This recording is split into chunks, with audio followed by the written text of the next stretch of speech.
Hello everyone, कैसे हैं आप सभी। होप सो सब अच्छे होंगे। दिस साइड मोनिका और आप सबका स्वागत है आपके अपने यूट्यूब चैनल HSSC एस्पिरेंट्स पर। आज हम स्टार्ट करते हैं अपनी PYQ सीरीज़ 3। आज हम डिस्कस करेंगे नेशनल जीके के बारे में। नेशनल जीके जो कि बहुत ही ज़्यादा इम्पोर्टेंट रोल प्ले करती है आपके एग्ज़ाम में HSSC के एग्ज़ाम्स होते हैं, चाहे वो ग्रुप डी हो, चाहे वो हरियाणा पुलिस हो, या फिर CET का एग्ज़ाम हो, CET प्री या मेंस जो भी हो, उसमें आपका नेशनल जीके से कितना वेटेज बनता है, नेशनल जीके का कितना वेटेज बनता है। तो अप्रोक्सीमेट 15 to 20 मार्क्स का ना नेशनल जीके आता है। उस नेशनल जीके में 2 से 3 क्वेश्चंस आपके नेशनल करंट अफेयर्स के होते हैं। अब वो जो है नेशनल जीके वो आपकी इन 5 पार्ट्स में डिवाइड होती है, यानी कि 15 क्वेश्चंस इन 5 पार्ट्स में डिवाइड है। अब आपको ये देखना है PYQ एनालिसिस के थ्रू कि आपको किस पार्ट पर कितना टाइम देना है, कैसे पढ़ाई करनी है, क्या क्या आ सकता है, ये सब हमें पता चलेगा PYQ से। तो हिस्ट्री से मोस्ट ऑफ आपके आते हैं 5 to 6 या 6 to 7 क्वेश्चन, 7 तक आ जाते हैं कई बार। पॉलिटिक्स से आपके क्वेश्चंस आते हैं 4 to 5। ज्योग्राफी से भी आपके ज्योग्राफी और पॉलिटिक्स में कई बार ऐसा होता है कि पॉलिटिक्स में ज़्यादा आते हैं कई मोस्ट ऑफ, लेकिन कई बार ज्योग्राफी से भी बहुत ज़्यादा आ जाते हैं। कई जैसे अब जो मैं आपको पेपर करवाऊंगी उसमें ज्योग्राफी से कम 6 to 7 क्वेश्चन है, आप देखना खुद।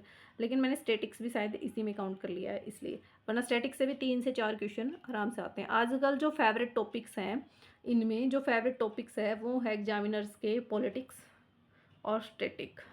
ऐसा नहीं है कि आप हिस्ट्री, ज्योग्राफी और इकोनॉमी को छोड़ोगे, इकोनॉमी भी आपके 2 से 3 मार्क्स इकोनॉमिक्स के भी आते हैं।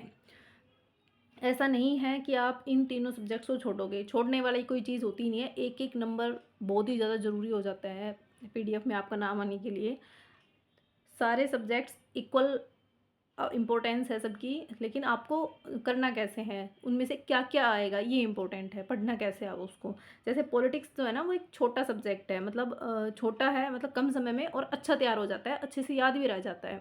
तो इस तरीके के सब्जेक्ट्स हमको पहले कर लेने चाहिए, ताकि आपको एक कॉन्फिडेंस आ जाए कि हाँ ये मुझे एक मेरा सब्जेक्ट प्रिपेयर हो चुका है, इस तरीके से।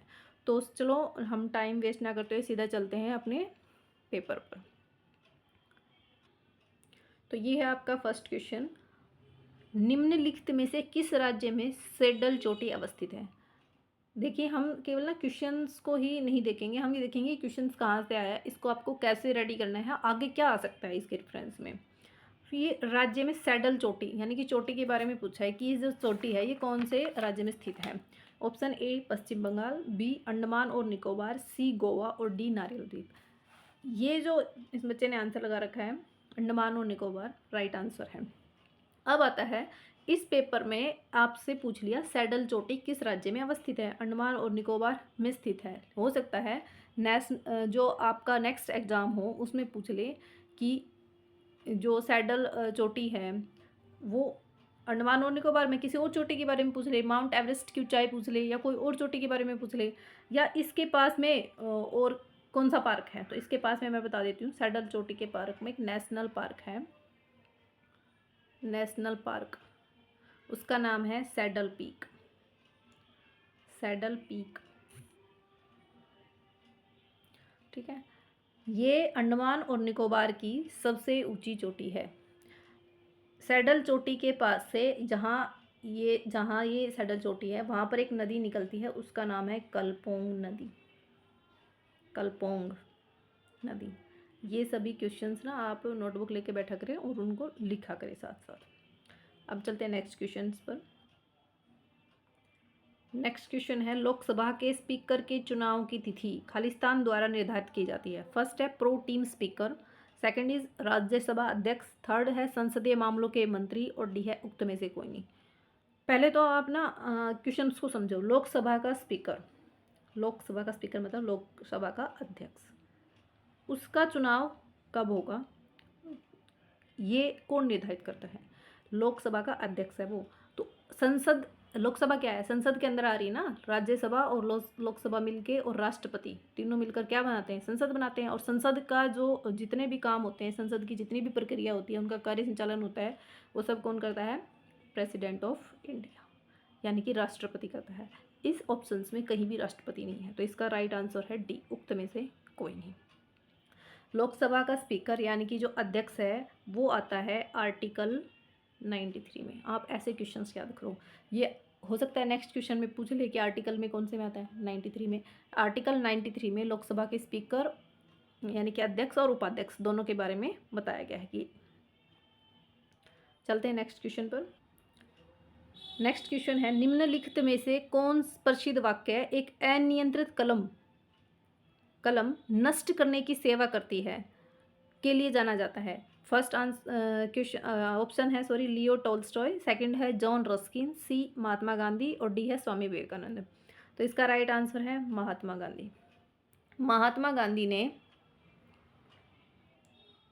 अपनी book the story of my experiment truth, मैं लिख देती हूँ, the story of my experiment truth.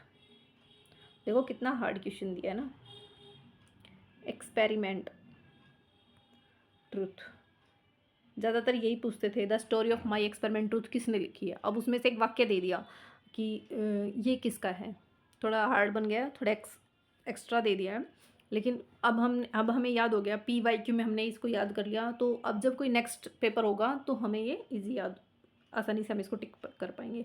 तो इन्होंने इनकी जो बुक थी the story of my experiment truth, उसमें ये वाक्य बोला था महात्मा गांधी जी ने। नेक्स्ट पर चलते हैं। जो पीछे वाला क्वेश्चंस था वो आपका हिस्ट्री से था, और ये नेक्स्ट क्वेश्चन भी हिस्ट्री से ही है। इसमें ना कुछ नारे दिए गए हैं, निम्नलिखित को मिलाइए। 4 नारे दिए हैं और चारों के आगे ही क्या दिया है, उनके नेम दिए हैं। जैसे फर्स्ट है जय जवान जय किसान, इसके आगे दिया है लाल बहादुर शास्त्री, बिल्कुल ठीक है, जय जवान जय किसान लाल बहादुर शास्त्री। अब लाल बहादुर शास्त्री कौन थे, हमारे सेकंड PM थे। कौन थे, सेकंड PM थे। 1965 में जब भारत और पाकिस्तान के बीच युद्ध हुआ था, तब उन्होंने कौन सा नारा दिया था, जय जवान जय किसान का नारा दिया था, ये बिल्कुल ठीक है। नेक्स्ट आता है जय जवान जय किसान जय विज्ञान, ये भी बिल्कुल ठीक है, जय जवान जय किसान और जय विज्ञान। ये देखो ऊपर जय किसान तक तो सेम है ना ऊपर, यानी कि लाल बहादुर शास्त्री जी के वाक्य में, नारे में उन्होंने क्या कर दिया, ऐड कर दिया जय विज्ञान को, किन्होंने, अटल बिहारी वाजपेयी ने। बिल्कुल सही आंसर है। ये कब दिया था, जय जवान जय किसान जय विज्ञान, ये दिया था 1998 में। किसने दिया था, अटल बिहारी वाजपेयी ने। ये भी हमारे PM रहे हैं। कब दिया था, ये तो भारत और पाकिस्तान की युद्ध केस में दिया था जय जवान जय किसान तो, और ये तब दिया था जब भारत ने पोखरण में परमाणु परीक्षण किया था। पोखरण में क्या किया था, परमाणु परीक्षण किया था। तो हमने क्या कर लिया, साइंस में भी एक परचम लहरा दिया था, तो उन्होंने क्या दिया, जय जवान जय किसान और जय विज्ञान। पूर्व में कार्य करो नीति, और फोर्थ है लुक ईस्ट पॉलिसी, यानी कि दोनों में ना थोड़ा सा फर्क है, एक्ट ईस्ट पॉलिसी और लुक ईस्ट पॉलिसी। यहाँ से देखने से पता चल रहा है, एक तो कह रहा है कि पूर्व की ओर देखो, और दूसरा कह रहा है पूर्व में कार्य करो, यानी कि जो हमने देख लिया ना उस पर एक्शन करो। ये लुक ईस्ट पॉलिसी जो है वो PV नरसिम्हा राव ने दी थी, ये भी हमारे PM रहे हैं। और ये कब, यहाँ से देख सकते हो आप, इसमें थोड़ा अच्छे से दिखाई रहे हैं, इंग्लिश वाले में अच्छे से समझ में आ रहा है। 1991 में PV नरसिम्हा राव ने 1991 में कहा था कि हम क्या करेंगे, जो हमारे दक्षिण पूर्वी देश हैं उनके साथ व्यापार में आगे बढ़ने के लिए क्या कहा था, लुक ईस्ट पॉलिसी को बढ़ावा दिया था। उसके बाद है पूर्व की ओर देखो नीति। अब ऑप्शन बच गया एक ही, नरेंद्र मोदी। तो ये किसने दी थी, नरेंद्र मोदी जी ने दी थी। कब दी थी, मैं 2014 में, 2014 में दी थी ये। तो इसके आंसर्स आप देख लो, फर्स्ट का फर्स्ट है, सेकंड का सेकंड है, पूर्व में कार्य करो नीति, ये दी थी नरेंद्र मोदी ने, थर्ड का फोर्थ है, और ये B option is right answer. मैंने चारों का एक्सप्लेन किया है।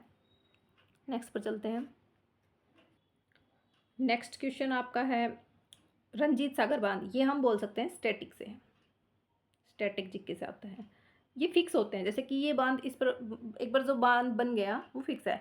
रंजीत सागर बांध किस नदी पर बना है, तो रंजीत सागर बांध जो है वो ऑप्शन है रावी नदी, सतलुज, सतलेज लिखा है, सतलुज होता है ये, व्यास और चेनाब। तो कौन सी नदी पर है, सतलुज रवि। इसका रंजीत सागर बांध का एक नाम और है थीन बांध, थीन बांध। कहाँ बना है ये रंजीत सागर बांध? ये पंजाब और जम्मू कश्मीर के बॉर्डर पर बना है, पंजाब और जम्मू कश्मीर की सीमा पर बना हुआ है ये। उसके बाद आता है सतलुज। सतलुज का तो आपको पता ही होगा, ये इसके ऊपर कौन सा बांध बना है? भाखड़ा नांगल बांध। भाखड़ा नांगल बांध इस पर बना हुआ है। व्यास पर भी एक बांध बना हुआ है, शायद पोंग बांध है। ठीक है, चेनाब के लिए आप मुझे कमेंट करके बताइए, क्या चेनाब नदी पर भी कोई बांध बना है? नेक्स्ट पर चलते हैं। नेक्स्ट आपका क्वेश्चन है, स्थानीय स्वशासन जैसे पंचायत और नगर निगम में चुनाव लड़ने हेतु न्यूनतम आयु है। ये आपका क्वेश्चन पॉलिटी से है, पॉलिटी से। ठीक है, न्यूनतम आयु किसके लिए? चुनाव लड़ने के लिए पूछा है। 20 साल, 21 साल, 24 साल, 18 साल। 18 साल ना वोट देने की आयु है, चुनाव लड़ने की आयु नहीं है। हम वोट देने के लायक हो जाते हैं 18 साल में, लेकिन नहीं। 20 और 24 का तो थोड़ा सा वैसे भी है, मतलब नहीं आएगा आंसर। तो क्या आएगा? राइट आंसर है 21। अब ये क्या है? स्थानीय स्वशासन, इसमें दो वर्ड ले रखे, पंचायत और नगर निगम। पंचायत कौन से आर्टिकल में आती है? यह आती है 243F में, और नगर निगम भी 243, लेकिन उसका सेक्शन है वी। ये F में और ये वी में आती है। ये इनसे एक क्वेश्चन इंपॉर्टेंट बनता है। स्थानीय स्वशासन जो है वो कब आया था? 73वें और 74वें, 73 और 74th संविधान संशोधन के थ्रू ये आया था। संशोधन कब हुआ था ये? 1992 में। 1992 में 73वें और 74वें संविधान संशोधन के थ्रू स्थानीय स्वशासन में पंचायत और नगर निगम में जो चुनाव होते हैं उनमें मतदान, जो ये नगर जो चुनाव में लड़ने की न्यूनतम आयु है वो 21 वर्ष की गई थी, और वोटिंग के लिए कितनी है? 18 ईयर। नेक्स्ट पर चलते हैं। देखो मैंने इनके सेक्शन बता दिए कितने क्वेश्चंस के लिए रहे आपके। पंचायत आती है 243F में, और नगर निगम आती है 243V में। याद करना, ये बिल्कुल पर्टिकुलर ऐसे ही पूछे जाते हैं। और ये कौन से उससे आए थे? संविधान संशोधन से, 73वें और 74वें संविधान संशोधन, जो कि 1992 में हुआ था। नेक्स्ट क्वेश्चन पर चलते हैं हम। तो ये जो नेक्स्ट क्वेश्चन है, ये क्वेश्चन आता है आपका हिस्ट्री से। इसमें है कि किस आंदोलन से 1857 के प्रथम स्वतंत्रता संग्राम के बाद पहली बार ब्रिटिश राज की नींद तक खिल गई थी? तो फर्स्ट है स्वदेशी आंदोलन, सेकंड है होम रूल लीग आंदोलन, रोलेट एक्ट, और असहयोग आंदोलन। इसका राइट आंसर है असहयोग आंदोलन। हम 1 बाय 1 सारे आंदोलन को देख लेते हैं कब कब हुए। स्वदेशी आंदोलन हुआ था 1905 में। स्वदेशी नाम से ही पता चल रहा है कि क्या क्या था उस टाइम।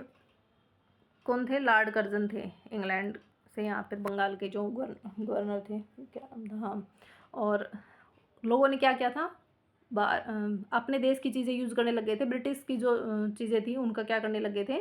बहिष्कार किया था। होम रूल लीग आंदोलन, सही लिख रखा है इस बच्चे ने, 1916 में हुआ था। होम रूल लीग आंदोलन किसने शुरू किया था? बाल गंगाधर तिलक और एनी बेसेंट ने शुरू किया था। ये इनके मुख्य सदस्य थे। रोलेट एक्ट सत्याग्रह 1919 में हुआ था। ठीक है, असहयोग आंदोलन 1920 में शुरू हुआ था, 1 अगस्त 1920। पूरी डेट याद करना, पूरी आती है एग्जाम में। 1 अगस्त 1920 को शुरू हुआ था, और 1922 5 फरवरी 1922 को ये ख़त्म किया गया। महात्मा गांधी जी ने शुरू किया था 1 अगस्त 1920 को, और 5 फरवरी 1922 में ये एक कांड हो गया था, चोरा चोरी कांड। चोरी चोरा जगह का नाम है, ये यूपी की जगह है एक। वहाँ ये क्या हो गया था? पुलिस की एक चौकी थी जिसको जला दिया गया था। हिंसक जो भीड़ थी, जबकि ये जो सत्याग्रह था वो अहिंसा के ऊपर था कि हम काम नहीं करेंगे ब्रिटिश सरकार के साथ, उनकी कोई चीज़ यूज़ नहीं करेंगे। लेकिन क्या हो गया था? हिंसा का रूप धारण कर लिया था। तो महात्मा गांधी जी ने इसको बंद कर दिया था, फिर वापस ले लिया था। नेक्स्ट पर चलते हैं। नेक्स्ट क्वेश्चन है, हिमालय के किस भाग में करेवा निर्माण एक अद्भुत प्रकार की मृदा का निर्माण पाया जाता है? देखिए ये क्वेश्चन आपका ज्योग्राफी से है। ज्योग्राफी से आपका ये क्वेश्चन है। ऑप्शन ए है उत्तर पूर्वी हिमालय, बी है पूर्वी हिमालय, सी है हिमाचल उत्तराखंड हिमालय, और डी है कश्मीर हिमालय। इसका राइट आंसर है कश्मीर हिमालय। कश्मीर हिमालय में करेवा का निर्माण किया जाता है। करेवा क्या है? वहाँ पर एक प्रकार की ज़मीन ही है जो कि ऊंची उठी हुई समतल भूमि होती है ना, ऊंची उठी हुई समतल भूमि, जिसको पठार भी बोलते हैं। तो वहाँ पर करेवा का निर्माण होता है। नेक्स्ट पर चलते हैं। यदि हम स्वयं या किसी और को किसानों से उनके श्रम का समस्त फल ले जाने देते हैं तो हमारे बारे में स्वशासन लगभग की कोई भावना नहीं है। हमारा मोक्ष केवल कृषक के माध्यम से आ सकता है, न तो वकील, न चिकित्सक, न ही अमीर जमींदार हमें बचाने वाले हैं। यह प्रसिद्ध कथन खालिस्तान के द्वारा कहा गया था। देखो एक कथन और आया था पहले, वो भी थोड़ा सा अंदर से आया था, और ये भी। अब ये भी क्या है, ये भी किसने दिया था? महात्मा गांधी ने ही दिया था। महात्मा गांधी ने ही 1916 में ये दिया था। कब दिया था? 1916 में। BHU बनारसी हिंदू यूनिवर्सिटी के में कोई कार्यक्रम हुआ था, उसमें उन्होंने ये शब्द बोले थे, उनका ये कथन थे। तो इस तरह के क्वेश्चन ना आपको बुक्स में नहीं मिलेंगे, क्योंकि इतना डिटेल में कोई नहीं जाता है। तो इस तरीके के क्वेश्चन ना 2000 क्वेश्चन ऐसे आते हैं हर साल जब भी पेपर होता है, तो उसमें नए आते हैं जो कि हम नहीं पढ़ते हैं। लेकिन अगर वो अब आ चुके हैं और हम PYQ नहीं पढ़कर जा रहे हैं, फिर नेक्स्ट पेपर में आते हैं ना, तो फिर हमें ये लगता है यार हमें PYQ पढ़ने चाहिए थे, हमारे क्वेश्चन रह गए। तो इसलिए PYQ जरूरी भी होते हैं। नेक्स्ट क्वेश्चन है, निम्न में से कौन से देश भूमध्य सागर तट को स्पर्श नहीं करते हैं? ये भी ज्योग्राफी का क्वेश्चन है आपका, ज्योग्राफी का है। तो फर्स्ट ऑप्शन है ग्रीस, सेकंड है स्पेन, और थर्ड है टर्की, और फोर्थ है जर्मनी। तो इसका राइट आंसर है जर्मनी, क्योंकि जर्मनी जो है ना वो मध्य यूरोप में है, मध्य यूरोप में। और ये जो बाकी देश है ना वो यूरोप के दक्षिण में, दक्षिण पश्चिम में, इस तरह के हैं। तो ये सारे कहाँ किसको टच करते हैं? भूमध्य सागर तट को स्पर्श करते हैं। लेकिन जर्मनी बिल्कुल भी भूमध्य सागर तट को स्पर्श नहीं करता। जर्मनी उत्तरी सागर और बाल्टिक सागर को जो है, उत्तरी सागर और बाल्टिक सागर को टच करता है, भूमध्य सागर को टच नहीं करता, बाल्टिक सागर को टच करता है। ठीक है, और ये सारे क्या करते हैं? टच करते हैं। टच कौन नहीं करता? जर्मनी टच नहीं करता। नेक्स्ट पर चलते हैं। नेक्स्ट क्वेश्चन है, निम्नलिखित कथनों को पढ़िए।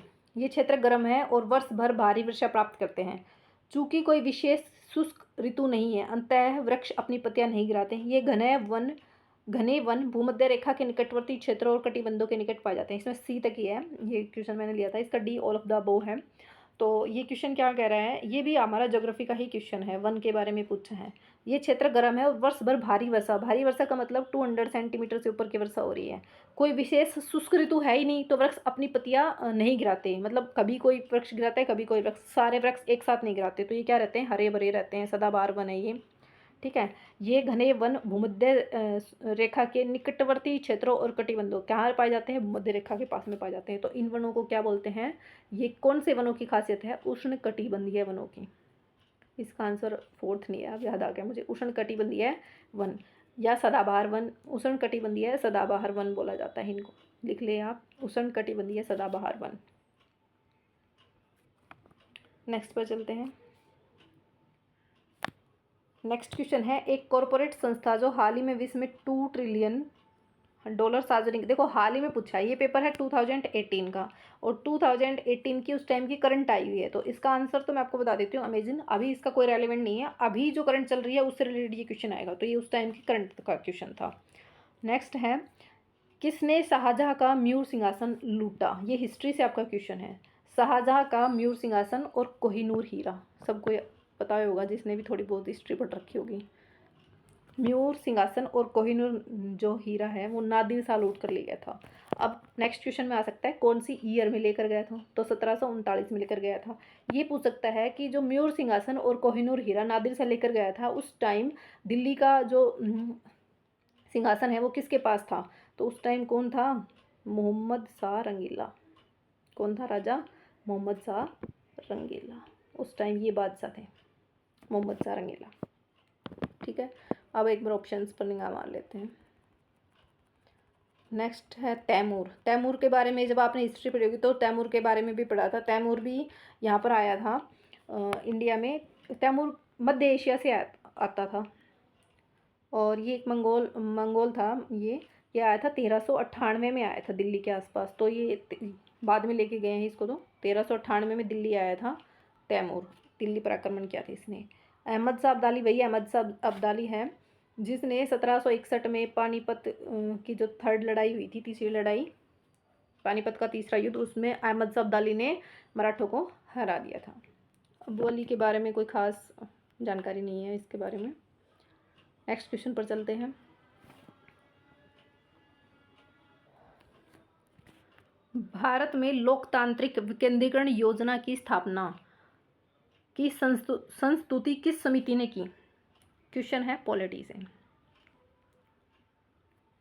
किस विकेंद्रीकरण वेरी इंपॉर्टेंट, ये वर्ड याद रख लेना। विकेंद्रीकरण की स्थापना किस संस्तुति, किस समिति ने की थी? इसकी जो संस्तुति है वो किस समिति ने की थी? इसका राइट आंसर लगा रखा है इस बच्चे ने, बलवंत राय समिति। बलवंत राय समिति ने क्या किया था? 1957 में आई थी ये समिति। इसने त्रिस्तरीय प्रणाली दी थी, जो कि आज चल रही है, जो आज भी चल रही है, त्रिस्तरीय। एक तो थी ग्राम स्तर पर, सेकंड है ये ब्लॉक स्तर वाली अपनी, जो हम गांव में हम करते हैं ना, पंचायत वाली, और एक जिला स्तर पर। आप देखते हो ना, ग्राम स्तर पर क्या बनती है? पंचायत। और ब्लॉक स्तर पर क्या बनती है? पंचायत समितियों के जो आपके वोट होते हैं ना, पंचायत समिति के वोट, वो ब्लॉक स्तर पर होते हैं। और जिला स्तर पर क्या होते हैं? जिला परिषद के जो वोट होते हैं वो जिला स्तर पर। तो 3 स्तर की दी थी, 1957 में आई थी। त्रिस्तरीय दी थी, ग्राम स्तर, ब्लॉक स्तर और जिला स्तर। ग्राम स्तर पर पंचायत का निर्माण होता है, ब्लॉक स्तर पर पंचायत समिति का, और जिला स्तर पर जिला परिषद का। ठीक है। उसके बाद ये अशोक मेहता समिति जो है, ये इन्होंने भी दिया था। इन्होंने 1977 में समिति दी थी, और इन्होंने त्रिस्तरीय की बजाय द्विस्तरीय दी थी, तो इसको लागू नहीं किया गया था। जीवी राव समिति जो है, ये भी इसी पर बेस्ड है, ये 1985 में आई थी। और गॉडगिल समिति जो है, ये 1988 में आई थी। इसने ही कहा था कि जो हमारी पंचायतें हैं, इनका जो कार्यकाल है वो 5 ईयर का होना चाहिए। और 73वां और 74वां जो संविधान संशोधन आया था वो गॉडगिल समिति की सिफारिशों के बेस पर ही आया था। नेक्स्ट क्वेश्चन पर चलते हैं। नेक्स्ट क्वेश्चन है, भारतीय संविधान में केंद्र के साथ अवशिष्ट शक्तियों का विचार खालिस्तान के संविधान से लिया गया है। Option A France, B Canada, C Australia, और फोर्थ है यूके। अवशिष्ट शक्तियाँ, भारतीय संविधान में ना 3 प्रकार की सूचियाँ बनाई गई है। संघ सूची,